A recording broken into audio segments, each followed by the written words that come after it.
new respect for the they're very unique and very serious, and curiosity waiting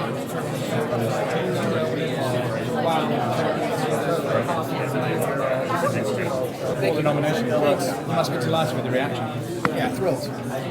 It's tough to pull a movie like this off. It was tough to get to the starting line on this movie. And there was a lot of ways we could have missed. And I think my entire team did some really solid work, and we're thrilled with the reaction. Yeah, it's obviously an incredible story in itself, but were there other ways that you could have gone about it? I mean, obviously you've gone down the kind of investigative journalism route, if you know what I mean, rather than telling it from a different angle. Yeah, of course. I mean, with a story this complex, there's a lot of approaches to it.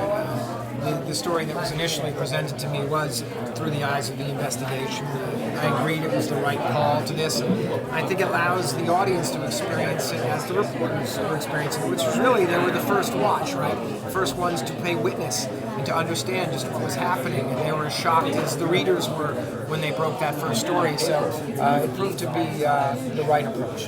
Tell us, for those who know nothing about it, would you mind just telling us a bit about the story itself? Yeah, the Spotlight is about the Spotlight investigative unit, a 4-person team at the Boston Globe, who investigated and ultimately reported on the Catholic Church's cover-up and complicity in the priest abuse scandal. So ultimately it was a focus on not just the bad priests, but the hierarchy and how they continued to not only cover up, be complicit in the crimes. And it's almost unbelievable, not only in its approach, but in its scope. And it's a reminder as well of the importance of proper investigative journalism rather than kind of surface 24-hour rolling news. Absolutely, there's really no substitute for professional journalism.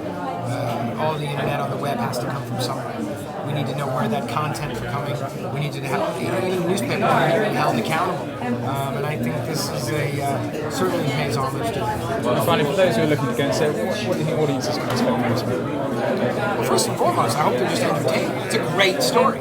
I picked it up not because it was full of issues, but it's an amazing story. I have this editor coming from the Miami Herald, taking over the Boston Globe, and day one setting his sights on the most iconic and powerful institution in Boston, the Catholic Church. I mean, if I'm sitting on a bar and you told me that, I want to know what happens next. And unfortunately, we have a tremendous cast to tell this story. I mean, Michael Keaton, Mark Ruffalo, Rachel McAdams, Liev Schreiber, Stanley Tucci. It's a great bunch of actors at the top of their game. And, we did our best. Thanks so much for your time. Great to meet you. Thank you. Hi Tom. Hello. Am I doing you both at the same time? You are. Tag team. Complicated. We're crossing the line. You know that bothers me. Good luck cutting this.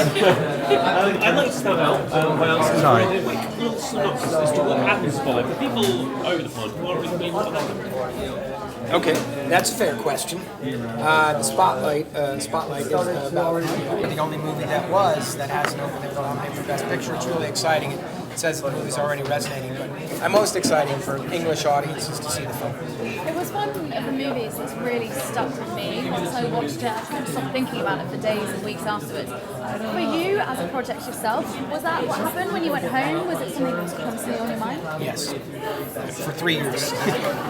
Once I started on the project, it kind of took over my life, and it's incredibly compelling, incredibly exciting material to have the opportunity to work on, and I think in large part it's the best part of my job. To be able to dig in and spend time with these people and get to know them and try to wrap my mind around a story and collaborate with so many wonderful artists in attempting to tell it. It's a good job. And since the film has been screening, people have actually seen it. Have you had any personal responses from victims or has anyone come forward and spoken? Yeah, all the time. People I've known that didn't know were abused, friends, strangers reaching out at screenings, at Q&As. People have stood up and introduced themselves as such. Some have even come out for the first time as survivors. So it all indicates that this is an ongoing situation, that it's very alive, and that hopefully our film in some small way will impact it. Tom, we good? Pleasure to speak with you. Thank you so much. Thank you guys. Thank you all. you prefer, to be a director or an actor?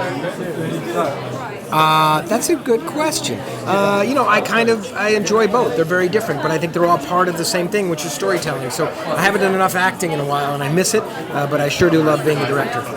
Thank you. Okay, thank you very much.